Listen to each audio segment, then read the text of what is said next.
قبل ما نبدا نعمل اي حاجه نبدا بيها نصلي على النبي عليه افضل الصلاه والسلام.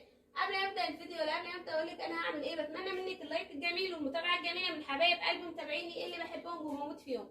وطبعا يا حبايب قلبي احنا قناتنا قناه متنوعه، قناه هادفه، قناه جميله جدا. يعني ايه قناه متنوعه وقناه هادفه؟ يعني بنعمل محتوى هادف، محتوى نفيد بيه اصحابنا واخواتنا وحبايبنا، محتوى نفيد بيه كل الناس اللي احنا بنحبهم. لو عملتي لايك ومتابعه مش هتندمي، بالعكس انت هتستفادي جدا جدا. واي حاجه تتمنيها وعايزاها ودخلتي قناتي وما لقيتهاش هتكتبها لي في الكومنت وانا اعملها لك على طول تلقائي، لان انا بحب متابعيني. ما ينفعش ازعل متابعيني مني ولا ينفع ابخل على متابعيني باي حاجه خالص.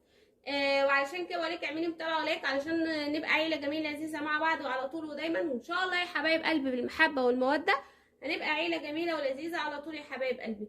وطبعا يا حبايبي احنا معانا لبن، هقول لكم ازاي تغلي اللبن وازاي تحافظي عليه وازاي تشيليه من اسبوع لاسبوعين في التلاجة ما يحصلوش اي حاجه خالص ويبقى جميل، وتاخدي منه كوبايه بكوبايه او شوب بشوب كده وتسيبيه مكانه تاني. هقولك الاول هنغليه ازاي، وامشي معايا واحده واحده ولحظه بلحظه وكملي معايا الفيديو للنهايه وانت هتستفادي. معانا 2 كيلو لبن او كيسين لبن زي ما انتم شايفين كده. وطبعا يا حبايبي معانا الحله اهي زي ما انتم شايفين كده.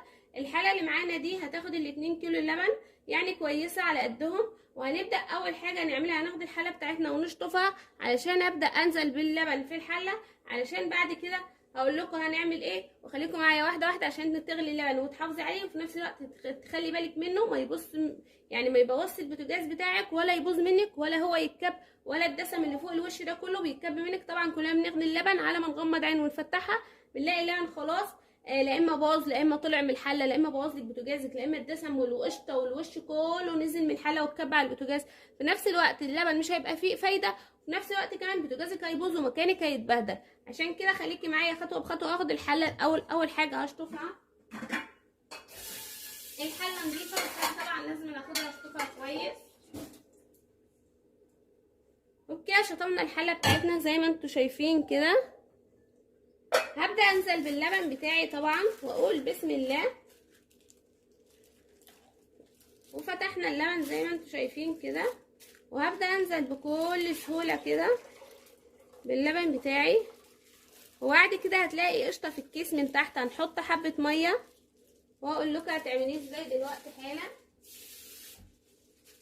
وبكده حطينا حبة مية وننزل مية كده وهنكبها في اللبن.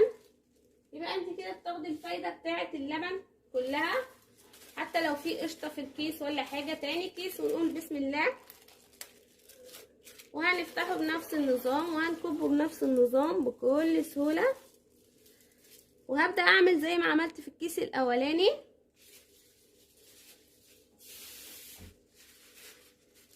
وزي ما انتم شايفين كده اهو. وهبدا اكب كده اللبن كده. خلاص كبينا الكيسين وكله